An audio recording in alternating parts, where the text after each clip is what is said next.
Sentinel. 4 days, 11 hours, 15 minutes, and 58 seconds. 53. For a moment, all became silent.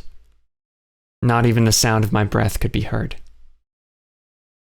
Gazing at the unblinking stars, it was as though the very lenses of my eyes had cracked in 100 places, as space around me seemed to distort and jut out at odd angles. I blinked, trying to reorient myself.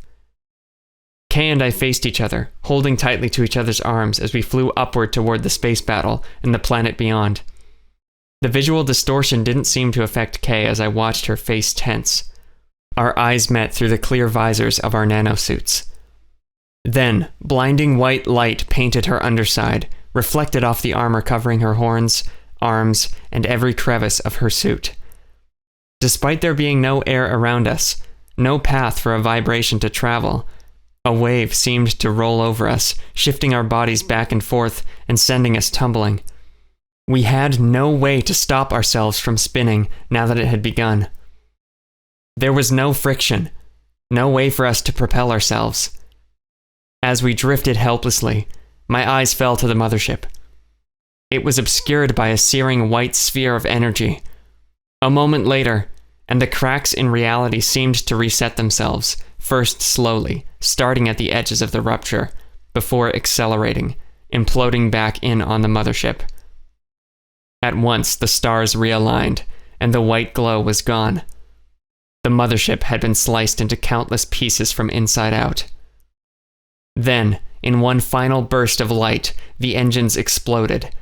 Rings of white energy expanded outward from the epicenter, and the blackened remains of the craft launched outward in all directions. Relief bubbled in my chest. Where once a terrifying threat loomed, now there was only stardust and rubble. The mothership was no more. Kay and I locked eyes. My eyes traced the shape of her face, her sturdy lip, her dark eyebrows, her tusks. Her eyes were wet, and I noticed tiny droplets roll off her eyelashes, floating around, quivering weightlessly within her helmet. Jonathan. I felt my own eyes well with tears. I shut them tightly, and forced my sorrow to the back of my mind.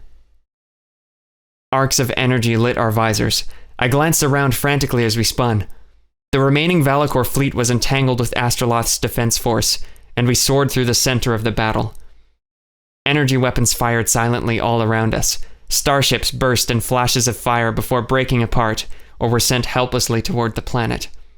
Time seemed to stretch on, and though I knew it was unlikely that we would be hit, I couldn't help but imagine a stray energy bolt searing me, breaking Kay and I apart, puncturing my suit. I heard myself begin to hyperventilate, and willed myself to take deep, slow breaths. I unfocused my gaze, thinking about my breathing. The sound of it was deafening in my mask, almost terrifying. Though I breathed slowly, my heart was firing like a machine gun. Before long, the flickering lights of weaponry and destruction were behind us. I let out a sigh of relief. Kay's mouth hung open, her eyes flitting around as we spun.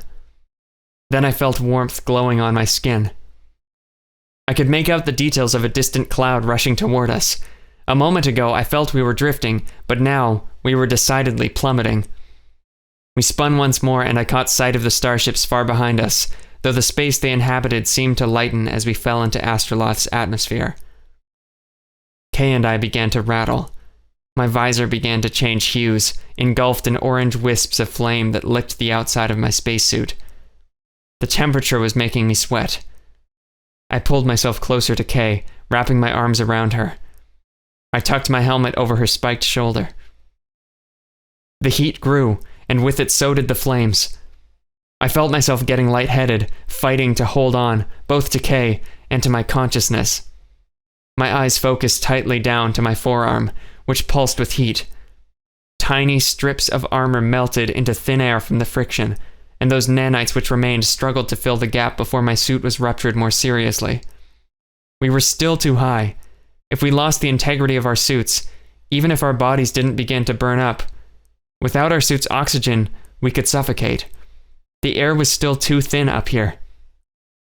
But to my relief, the flames vanished. The Loro suits maintained enough integrity. If we had jumped from further away and had more time to build momentum, it might have been a different story. But as it was, Astroloth's atmospheric drag slowed our descent quickly enough that we didn't burn up, and the Loro nanosuit's compressive strength was high enough that we didn't explode against the atmosphere. I took a brief moment to be grateful for that. But I knew, even if these suits could survive atmospheric entry, we wouldn't survive contact with the ground at these speeds. We were still too high and moving too fast for me to make sense of the land below us, so instead I tried desperately to slow our fall. Carefully, I moved my hands down Kay's arms until they met hers. We held hands, and I extended my body out horizontally, shooting my legs out into a star pattern, shaking against the whistling air. I hoped she would follow my movements, and thankfully she did. We kept our bodies outstretched, trying to create as much air resistance as possible. Until we got closer to the surface, we would have to slow our descent as much as we could. Then, seconds before landing, we would have to reposition ourselves, depending on where we fell. If we hit water, our best bet would be to pierce the surface like a pencil. If we smacked the water, we wouldn't be any better off than if we landed on concrete, because water doesn't compress. I wondered if Kay knew that, and what our chances of survival really were. On the other hand, I thought, if we landed on something solid, our best bet would be to land firmly on our feet. While this would mean all of the force of our landing would be focused on our legs, they would at least absorb some of the momentum. The one thing we needed to avoid at all costs was landing head first. Even face first might be better. Even in a best-case scenario with plenty of padding beneath us, having slowed as much as possible before contact, we would be injured. Seriously injured in all likelihood, even if we could avoid death. We passed below distant clouds. The sky was a bright blue beyond them, and the ground began to take shape below. As my eyes focused on the vast desert sands below us, I knew there was no real chance for survival.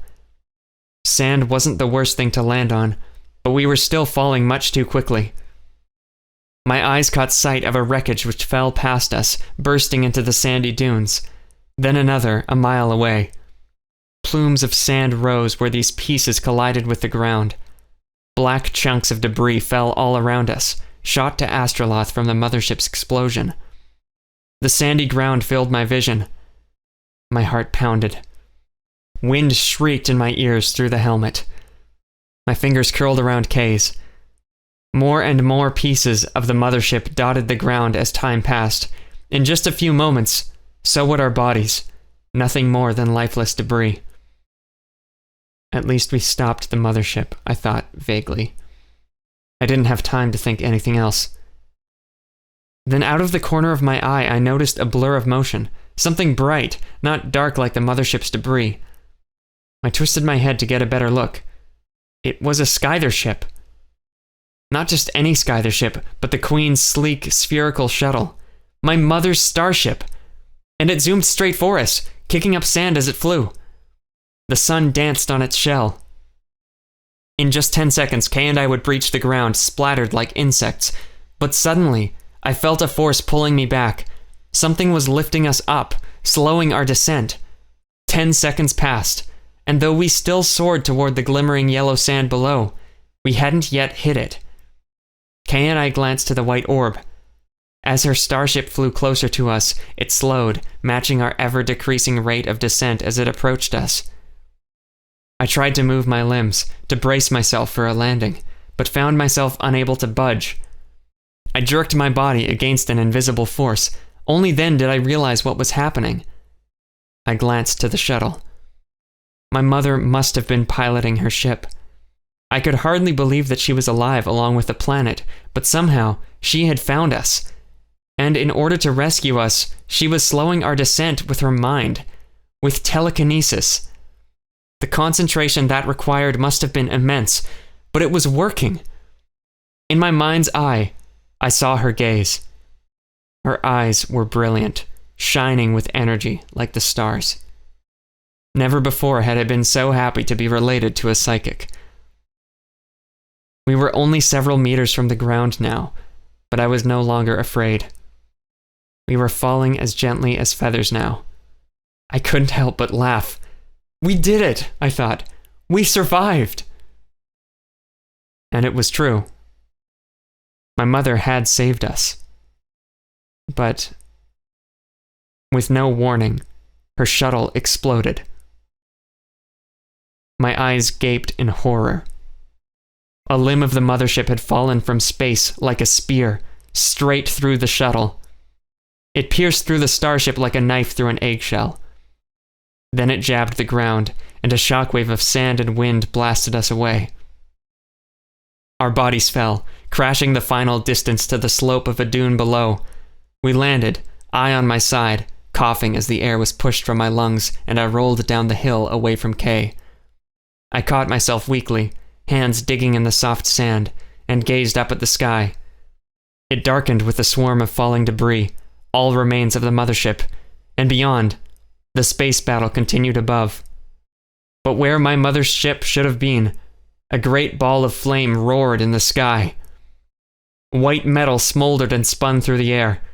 The bulk of the Queen's vessel crashed behind the crest of the dune, and my veins seemed to freeze. Pain pulsed through my body. No! I coughed. Blood dripped from my mouth. Legs quivering, I struggled to my feet. Coughing and panting, I rushed to the top of the hill. With each footstep, I sank back into the sand, sliding away, struggling to propel myself onward. Ash and metal rained down upon the desert. Before I reached the top of the dune, I glanced back toward Kay. She had tumbled a ways down the hill and come to a halt.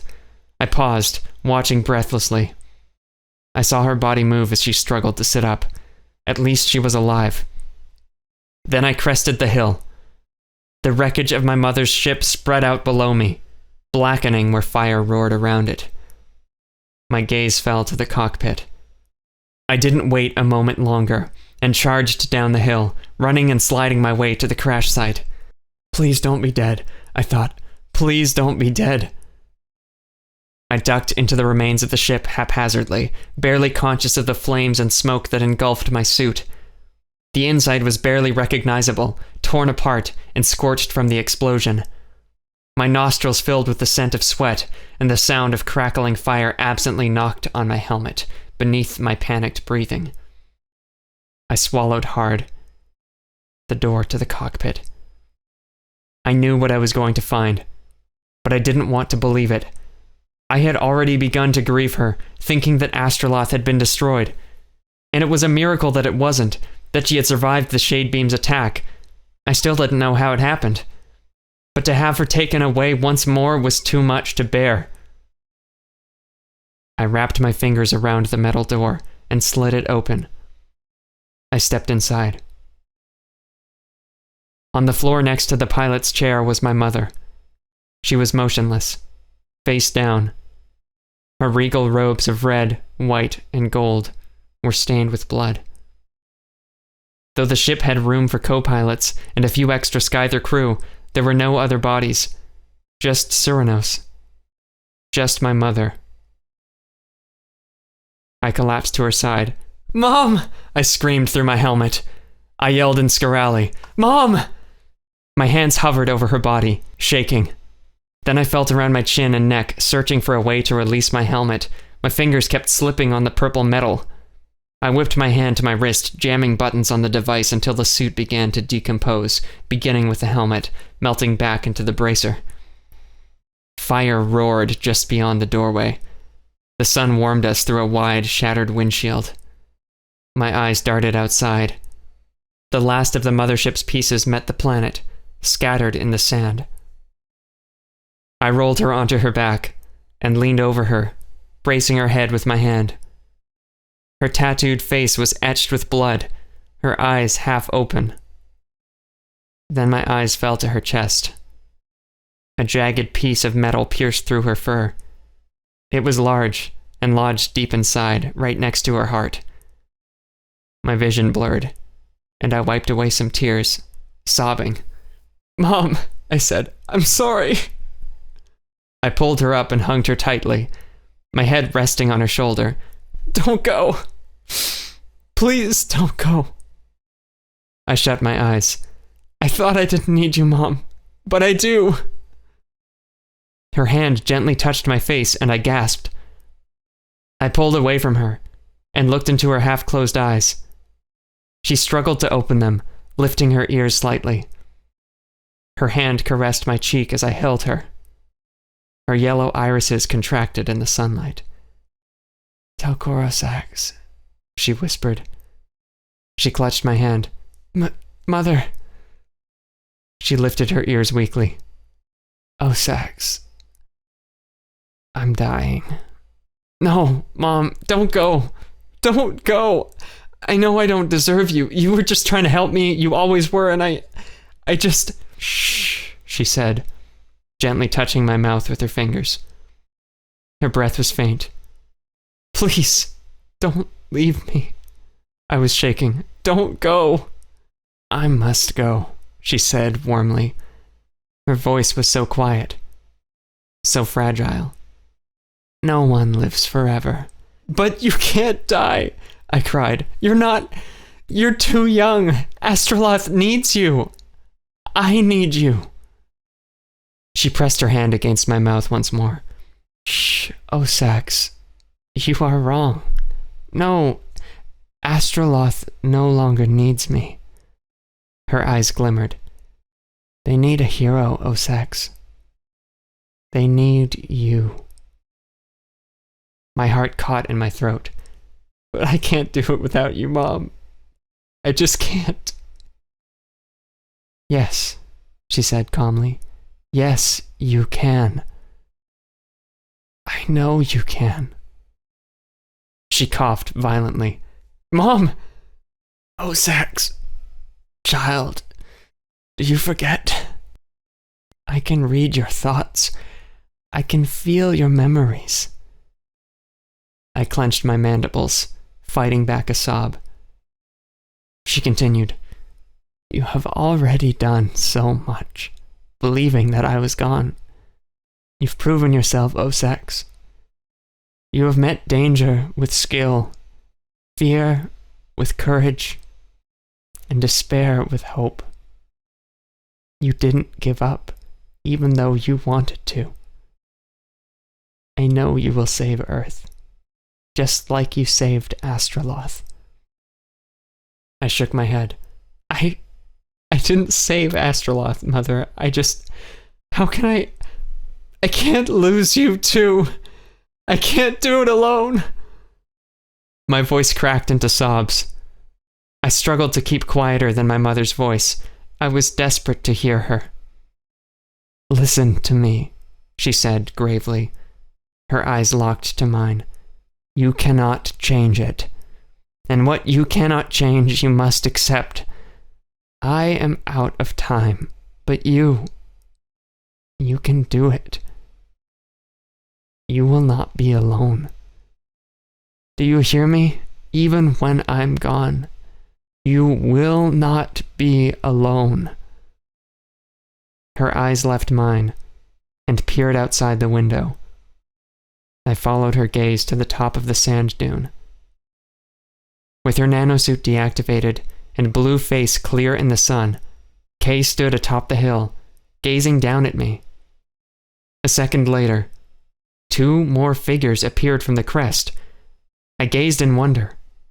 Jonathan's white coat blew in the wind as he limped, walking next to Joelle, who trudged behind Kay, adorned in silvery power armor. I couldn't believe my eyes. Jonathan and Joelle. Yes, somehow they had survived, and here they were. These people I had grown so fond of in such a short time. I knew they were each flawed human beings, but they looked angelic, like guardians descending from the heavens, watching over me. They approached the wreckage of the shuttle, searching for me. I turned to face my mom. I lifted my ears weakly. I think I understand." "Good," she said, smiling. "Osax." She coughed up some blood, and her breathing became shallower. "Mom?" Her eyes gently fell to mine. I love you. I love you too, Mom. Her ears lifted. Then her eyelids froze. I could hear the crackling fire and the sound of my breath, but not hers. I held her close and rocked back and forth, letting the truth of the situation flood into my core. There was no point in fighting it now. My mother was gone. I didn't bother to conceal my emotions, belting them out over the flames even as my companions approached and entered the wrecked shuttle. I had no idea how Jonathan and Joelle had gotten here, but it was not time to ask questions. They crowded around us, my mother and I, watching the scene. For this moment, nothing could preoccupy me. I was fully present in sorrow. But all moments pass, and eventually the sobbing subsided. A solemn silence filled the room, and I rose from the floor. I turned to face them. Jonathan with his broken eye and straightened lip, Joelle with her damp eyes, her quivering smile, and Kay with her eyes of amber and wild tusks on either side of a frown. They jolted me with emotion. My gaze fell to the floor. Then I lifted my eyes and reached my hands toward my friends. Kay stepped forward and wrapped her arms around me carefully. Joelle stepped up and joined the group hug. Jonathan frowned, staring at us from the side. "Oh, come on," said Joelle in a hushed voice. She pulled Jonathan close. He broke down, tears streaming down his face as he leaned in and wrapped his arms around me, Joelle, and Kay. I don't know how long we stood there, but it was a good long while.